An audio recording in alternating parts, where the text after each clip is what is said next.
Hello friends, today we are going to cover future perfect tense। कोई काम आने वाले समय में किसी निश्चित समय से पहले अगर हो चुका होता है तो उसके लिए हम फ्यूचर परफेक्ट टेंस का यूज़ करते हैं। आज के टेंस में हम कवर करेंगे इसकी पहचान क्या होती है, फ्यूचर परफेक्ट टेंस का यूज़ कहाँ होता है, इसका स्ट्रक्चर क्या होता है for affirmative sentences, negative sentences and interrogative sentences, और कॉन्ट्रैक्टेड फॉर्म क्या होती है, और जब दो सेंटेंस दिए होते हैं तो दो पार्ट दिए होते हैं सेंटेंस के तो फ्यूचर परफेक्ट टेंस का यूज़ कैसे करते हैं। तो इसकी पहचान के साथ शुरुआत करते हैं। इसकी पहचान होती है चुका होगा, चुकी होगी, चुके होंगे, चुका हूँगा, चुकी हूँगी, आ होगा, होगा, ए होगे। तो इस तरह के वर्ड जहाँ दिखाई दें वहाँ पर फ्यूचर परफेक्ट टेंस होता है। जैसे मैं खाना खा चुका हूँगा, I will have eaten food.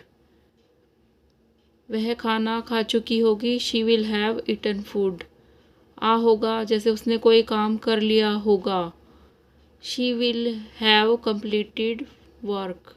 तो आ होगा, ई होगा, इस तरह के वर्ड भी फ्यूचर परफेक्ट टेंस में यूज़ किए जाते हैं।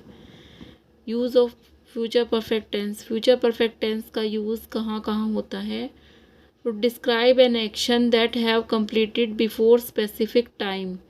कोई निश्चित समय से पहले फ्यूचर में अगर कोई काम हो चुका है तो उसके लिए हम इस टेंस का यूज़ करते हैं। अगले साल तक मैं नया घर खरीद चुका हूँगा। तो यहाँ पे समय दिया हुआ है निश्चित समय कि अगले साल तक। उससे पहले क्या काम हो चुका होगा? वो घर खरीद चुका होगा। तो निश्चित समय है यहाँ पे अगले साल तक, और उससे पहले क्या काम हुआ है? घर खरीदना। तो हम यहाँ पर फ्यूचर परफेक्ट टेंस का यूज़ करेंगे। I will have bought a new house by next year. To describe an action that happened before another action. Future में कोई काम होने से पहले कोई दूसरा काम हो चुका होता है तो उसके लिए भी इस टेंस का यूज़ किया जाता है। मेरे वहाँ पहुँचने से पहले वह जा चुकी होगी। तो यहाँ पर सेंटेंस के दो पार्ट हैं। एक तो मेरे वहाँ पहुँचने से पहले, दूसरा वह जा चुकी होगी। तो दो काम हो रहे हैं यहाँ पे। उसके पहुँचने से पहले ही वो जा चुकी होगी। तो जो काम पहले हुआ है उसके लिए हम फ्यूचर परफेक्ट टेंस का यूज़ करते हैं, और जो काम बाद में हुआ है उसके लिए हम सिंपल प्रेजेंट टेंस का यूज़ करते हैं। जैसे वो जा चुकी होगी, तो ये काम पहले हुआ है और वो पहुंचा कब है? बाद में।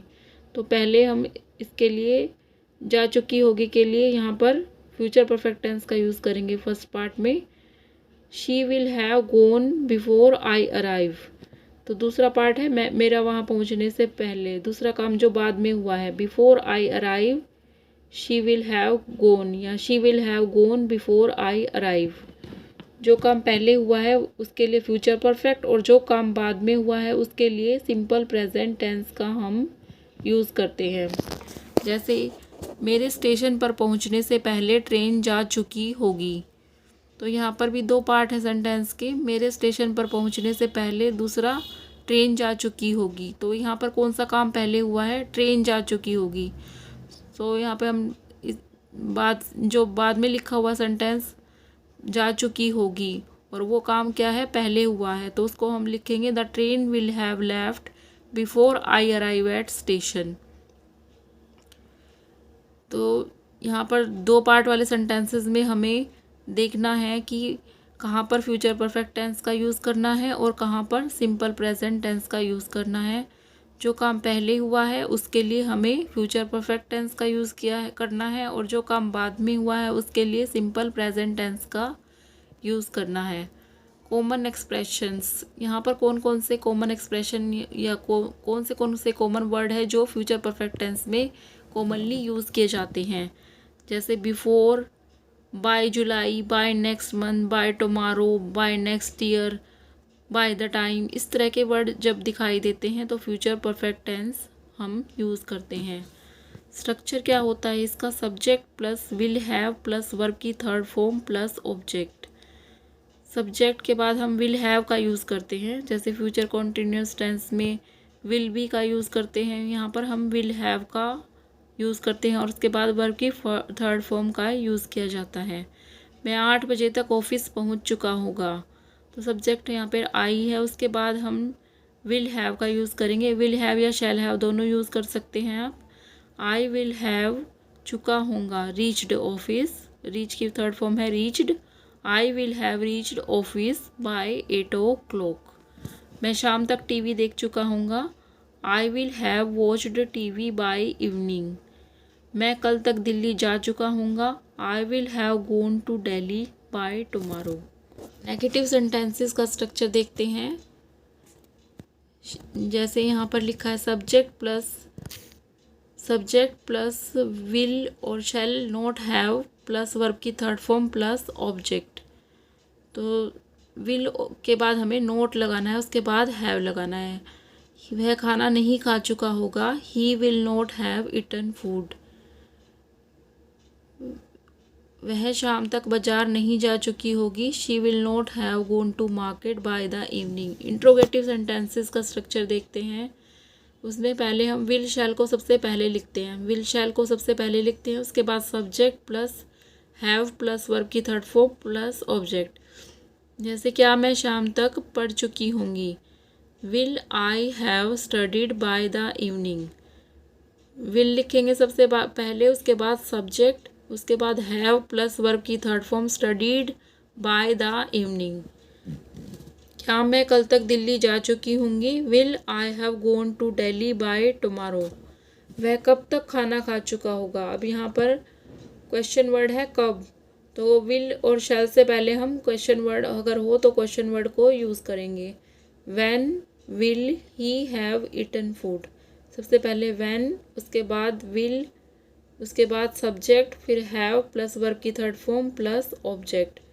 क्वेश्चन वर्ड को सबसे पहले लिखना है और उसके बाद विल का यूज़ करना है। अब देखते हैं कॉन्ट्रैक्टेड फॉर्म क्या होती है।